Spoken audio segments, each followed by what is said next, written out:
આજરોજ ધરમપુર તાલુકા આદિવાસી અપક્ષ નેતા કલ્પેશ પટેલ દ્વારા સ્ટેટ હોસ્પિટલના સુપ્રિન્ટેન્ડન્ટ અને પ્રાંત અધિકારીને મહત્તમ રજૂઆત કરવામાં આવી. કોરોના કાળમાં નિવૃત્ત થયેલા આરટીપીસીઆર લેબ સ્ટાફ લગભગ 10 જણા અને 17 વર્ષથી ફરજ પર રહેલા એમ્બ્યુલન્સ ડ્રાઈવરો 19/8/2025ના રોજ મૌખિક રીતે છૂટા કરવામાં આવ્યા હતા. આ કારણે સ્ટાફને આર્થિક રીતે મુશ્કેલીનો સામનો થઈ રહ્યો છે. કલ્પેશ પટેલ દ્વારા માંગ કરાઈ છે કે આ સ્ટાફને ફરી ફરજ પર લેવાય અથવા તો આરોગ્ય વિભાગને વૈકલ્પિક નોકરી અપાય. એમપી ધવલ પટેલ દ્વારા સ્ટાફને પરત લીધાની વાતની સત્યતા પર પણ સવાલ ઉઠાવ્યા હતા. જો માંગણી નહીં અસંતોષાય તો આગામી દિવસોમાં હોસ્પિટલ સામે ધરણા કરવાની ચીમકી આપી હતી કલ્પેશ પટેલ દ્વારા. પ્રાંત કચેરી રજૂઆત કરવા ગયા હતા કે જે ધરમપુર સ્ટેટ હોસ્પિટલ ખાતે ફરજ બજાવતા આરટીપીસીઆરના કર્મચારીઓ અને એમ્બ્યુલન્સ પર નોકરી કરતા ડ્રાઈવરોને જે મૌખિક સૂચના આપીને છૂટા કરી દેવામાં આવ્યા છે એમને પરત લેવા માટેની રજૂઆત કરવામાં આવી.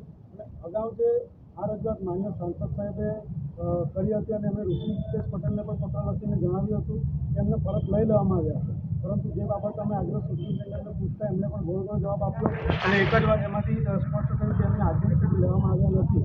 જે કોરોના જેવી મહામારી હતી એ સમયે એમણે ફરજ બજાવી હતી અને જો એ લોકોને છૂટા જ કરવાના હતા તો કોરોના પછી એટલે તરત છૂટા કરી દેવા જોઈએ સાહેબ. 2-3 વર્ષ ઉપયોગ કરી અને પછી છૂટા કરી દેવું કેટલું યોગ્ય.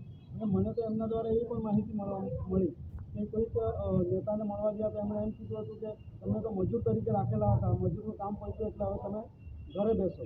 એવા જવાબ આપવા કેટલા યોગ્ય.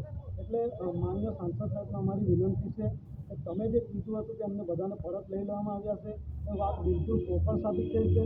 જો તમે સાચા અર્થમાં આ લોકોની મદદ કરવા માંગતા હોય તો એમને તાત્કાલિક લઈ લેવામાં આવે. નહીં તો પછી એ સાબિત થશે કે માન્ય વાંસદાના ધારાસભ્ય છે આનંદભાઈ પટેલ છે જે જેઠાલાલ નામને એમના માટે ઉપયોગ કરે છે એ ક્યાંક અહીંયા સાબિત નહીં થઈ જાય. પોતે સાચા છે એ સાબિત કરવા માટે એમને તરત લઈ લેવા જોઈએ. કારણ કે અમે સુપ્રિન્ટેન્ડન્ટને મળ્યા તો એમણે એમ જ કીધું છે કે એમના માટે સરકારશ્રી તરફથી લેવાનો કોઈ અમને અત્યાર સુધી આદેશ મળ્યો નથી. જેથી એ લોકો પોતાની રીતે આવવું હોય તો આવે સેવા માટે. મારે એમને પૂછવું છે કે શું તમે પેલી ખુરશી પર બેસીને તમે પોતે સેવા આપી શકશો? તમને પગાર મળે છે એટલે તમે નોકરી કરો છો. બાકી તમને પણ કોઈ કહે ખાલી સેવા કરો તો તમે પણ 5 દિવસમાં ખુરશી છોડી દે.